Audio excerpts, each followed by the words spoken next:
तो दोस्तों, आज मैं 2015 में आई मूवी रूम के बारे में बताने वाली हूँ। इसकी IMDb रेटिंग 8.1/10 है, जो बहुत अच्छी है। अगर आप हमारे चैनल पर नए हैं, तो नीचे लाल रंग में लिखे सब्सक्राइब बटन को दबाकर ग्रे कर दें। इससे आप हमारे चैनल से जुड़ जाएंगे और आगे आने वाली वीडियो देख पाएंगे। मूवी की शुरुआत एक कमरे से होती है, जहाँ एक बच्चा अपनी माँ के साथ सो रहा होता है। मैं आपको बता दूं कि यह बच्चा नहीं बल्कि लड़का है और उसके बाल बड़े हैं। बच्चे का नाम जैक है और माँ का नाम जॉय। जैक इस मूवी का नैरेटर भी है। वह बताता है कि जब वह पैदा होने वाला था, तब उसकी माँ जोर जोर से रो रही थी और बहुत दुखी थी। फिर एक दिन रोशनी आई और वह पैदा हो गया। जैक उठकर कमरे में रखी हर चीज को हेलो कहता है और टेबल, पौधे आदि को गुड मॉर्निंग विश करता है। उस कमरे में सभी सुविधाएं हैं, जैसे कि किचन, बाथरूम, बिस्तर और ऊपर एक खिड़की जिससे सूरज की रोशनी आती है। उस कमरे से आवाज बाहर नहीं जाती क्योंकि वह साउंड प्रूफ है। वे दोनों अपना सारा दिन उसी में बिताते हैं। जैक का जन्मदिन आता है तो माँ उसके लिए एक प्यारा सा केक बनाती है। जैक कहता है कि केक में कैंडल नहीं है और माँ पर चिल्लाता है, पर माँ उसे गुस्सा होने के बजाय गले लगा लेती है। तब जैक कहता है कि ओल्ड निक आएगा, तब उसे कैंडल मंगवा लेना। अब यह ओल्ड निक कौन है, यह आपको आगे पता चलेगा। रात को जॉय जैक को सोने के लिए कहती है, पर उसे बिस्तर के बजाय अलमारी में सुलाती है। इसके बाद एक आदमी आता है और वह ओल्ड निक होता है। वह जॉय के साथ इंटीमेट होता है, या यह कह सकते हैं कि उसका रेप करता है। हर रात ऐसा ही होता है। एक दिन जैक को छोटा सा चूहा दिखता है तो वह उसे पकड़ने जाता है, पर जॉय उसे मार देती है। फिर बताती है कि इस कमरे के अलावा कुछ भी असली नहीं है। बाहर स्पेस है और कई एलियंस रहते हैं। जैक को बाहरी दुनिया के बारे में कुछ भी नहीं पता होता। वह टीवी में ही सब कुछ देखता है। जॉय ने उसे बता रखा था कि टीवी में जो भी दिखता है वह सब फेक है। एक रात ओल्ड निक हमेशा की तरह आता है और जॉय के साथ सो जाता है। जैक अलमारी से निकलकर उसके पास जाता है। तभी ओल्ड निक उठ जाता है, जिसे देखकर जैक चिल्लाता है। जॉय जाग जाती है और ओल्ड निक को रोकती है। ओल्ड निक जॉय का गला दबा देता है और दोबारा उसे टच न करने को कहता है। इसके बाद वह सजा देने के लिए कमरे का पावर कट कर देता है।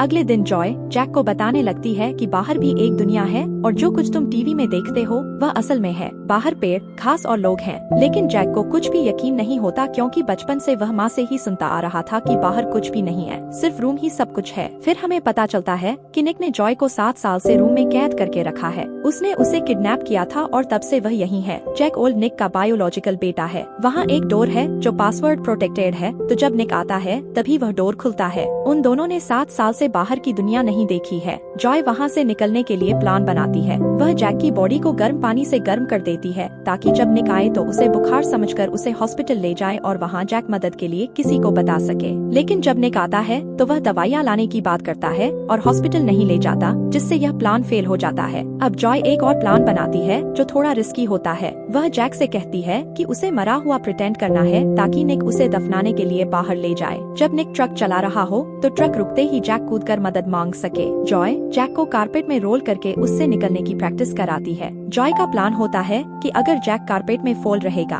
तो निक उसे डेड बॉडी समझेगा। जब निक आता है, जॉय रोने का नाटक करती है और उसे पेड़ों के पास दफनाने को कहती है। निक उसे बाहर ले जाकर ट्रक में डाल देता है। जैक, जो बाहर की दुनिया से बिल्कुल नया होता है, कारपेट से बाहर निकल आता है। ट्रक रुकने पर वह कूदने ही वाला होता है, तभी निक उसे देख लेता है। लेकिन फिर भी जैक कूद जाता है और एक आदमी के पास भाग कर जाता है। निक पुलिस के डर से उसे वहीं छोड़कर चला जाता है। वह आदमी पुलिस को बुला लेता है। फिर एक महिला पुलिस जैक से पूछताछ करती है और धीरे धीरे सारी जानकारी निकाल लेती है। इसके बाद जॉय को भी रूम से बाहर निकाल लिया जाता है और निक को गिरफ्तार कर लिया जाता है। निक को 25 साल की सजा होती है। जैक और जॉय को हॉस्पिटल भेज दिया जाता है। वहाँ एक डॉक्टर जॉय को सजेस्ट करता है कि वह जैक को चाइल्ड केयर में भेज दे, क्योंकि जॉय के मानसिक स्वास्थ्य पर भी काफी असर पड़ा था और वह डिप्रेशन में थी। लेकिन जॉय साफ मना कर देती है। फिर जॉय के पेरेंट्स वहाँ आते हैं। जॉय को पता चलता है कि अब उनके पेरेंट्स साथ नहीं रहते, उनका डिवोर्स हो चुका है। उसकी माँ अब एक दूसरे आदमी लियो के साथ रहती है। जैक पहली बार बाहर की दुनिया देखने वाला था, तो उसे एक मास्क और गॉगल दिया जाता है ताकि वह सीधे किसी भी चीज के संपर्क में न आए। वह दोनों का केस नेशनल न्यूज बन चुका होता है, तो हर कोई अब उनसे बात करना चाहता था।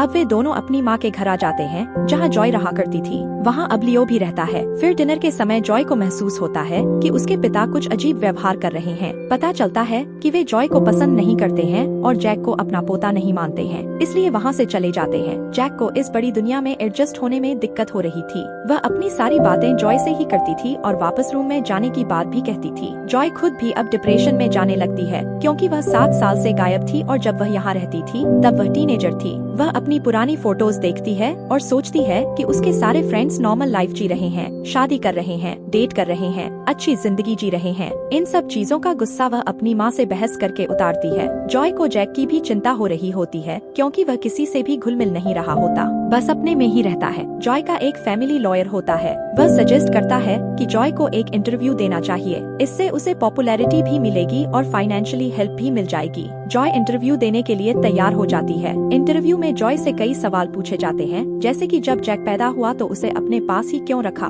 उसे निक से कहकर कहीं चाइल्ड केयर में क्यों नहीं भेजा, क्या उसने अपना अकेलापन दूर करने के लिए जैक को अपने पास रखा। अगर वह जैक को निक से कहकर कहीं भेज देती तो शायद वह आज नॉर्मल लाइफ जी रहा होता। यह सब सुनकर जॉय को बहुत गिल्ट फील होता है और वह सोचने लगती है कि शायद उसने सच में अपने फायदे के लिए जैक को अपने पास रखा। फिर वह डिप्रेशन में चली जाती है और सुसाइड की कोशिश करती है, लेकिन जैक देख लेता है और उसे हॉस्पिटल में एडमिट कराते हैं। जैक अपनी माँ को बहुत मिस कर रहा होता है और चाहता है कि वह उसके पास आ जाए। वह अपनी ग्रैंडमा से कहकर अपने बाल कटवा लेता है और उन्हें जॉय के पास भिजवा देता है क्योंकि उसे लगता था कि उसके लंबे बाल उसे हिम्मत देते हैं तो जॉय को भी जल्दी ठीक होने की हिम्मत मिलेगी। फिर जैक धीरे धीरे माहौल में घुलने लगता है। वह सबसे बातें करना शुरू कर देता है। वह लियो के पेट डॉग से भी मिलता है और फिर अपने हम उम्र का दोस्त भी बनाता है। तब माँ वापस आ जाती है और उससे सॉरी बोलती है और हमेशा साथ रहने का वादा करती है। जैक माँ से कहता है कि उसे एक बार रूम पर जाना है तो माँ उसे ले जाती है। वहाँ पर जो भी सामान होता है वह पुलिस ले जा चुकी होती है। जैक को ऐसा लगता है कि रूम बहुत छोटा हो गया है और वह अब रूम नहीं है क्योंकि दरवाजा खुला हुआ है। वह वहाँ बची हुई चीजों को अलविदा कहता है और वहाँ से चला जाता है और मूवी यहीं पर खत्म हो जाती है। इस मूवी में किडनैपिंग के बाद की कहानी बताई गई है कि जब कोई किडनैप हुआ इंसान सालों बाद रेस्क्यू किया जाता है तो समाज और परिवार के सदस्य उसे कैसे ट्रीट करते हैं और उन्हें किस तरह से ट्रॉमा से गुजरना पड़ता है। अपने बुरे वक्त को भूलने में कितनी मुश्किल होती है। जब इंटरव्यू में जॉय से पूछा गया था कि उसने जैक को छोटे में ही निक को देकर चाइल्ड केयर में क्यों नहीं भेजा, मुझे तो ऐसा लगता है कि निक इतना अच्छा आदमी नहीं था कि वह ऐसा करता। अगर वह अच्छा होता तो कभी कैद करके नहीं रखता। यह मूवी एक नॉवेल पर आधारित है जिसका नाम भी रूम है और वह नॉवेल फ्रिट्जल केस से प्रेरित होकर लिखी गई है। फ्रिट्जल केस पर एक मूवी है जिसका नाम गर्ल इन द बेसमेंट है, जिसका एक्सप्लेनेशन मैंने किया है। आप चाहें तो उसे देख सकते हैं, लिंक आपको डिस्क्रिप्शन में मिल जाएगा। अगर एक्टिंग की बात करें तो माँ का रोल ब्री लार्सन ने निभाया है, जिन्हें आप कैप्टन मार्वल के नाम से भी जानते होंगे। उन्हें इस फिल्म के लिए बेस्ट एक्ट्रेस का ऑस्कर अवार्ड भी मिला था। जैक का किरदार जैकब ट्रेम्बले ने निभाया है, जिन्होंने काफी बेहतरीन तरीके से अपने रोल को निभाया और उन्हें भी इस फिल्म के लिए कई अवार्ड्स मिले। तो यह था रूम मूवी का एक्सप्लेनेशन। आपको कैसा लगा कमेंट करके जरूर बताएं और मुझे अगली किस मूवी को एक्सप्लेन करना चाहिए यह भी आप बता सकते हैं। आने वाली वीडियो देखने के लिए हमारे चैनल को सब्सक्राइब करें और बेल आइकन दबा दें, जिससे कि आपको नए वीडियो की नोटिफिकेशन मिल जाएगी। अगर वीडियो पसंद आया तो लाइक जरूर करें। तो तब तक के लिए टाटा, बाय बाय और नमस्ते।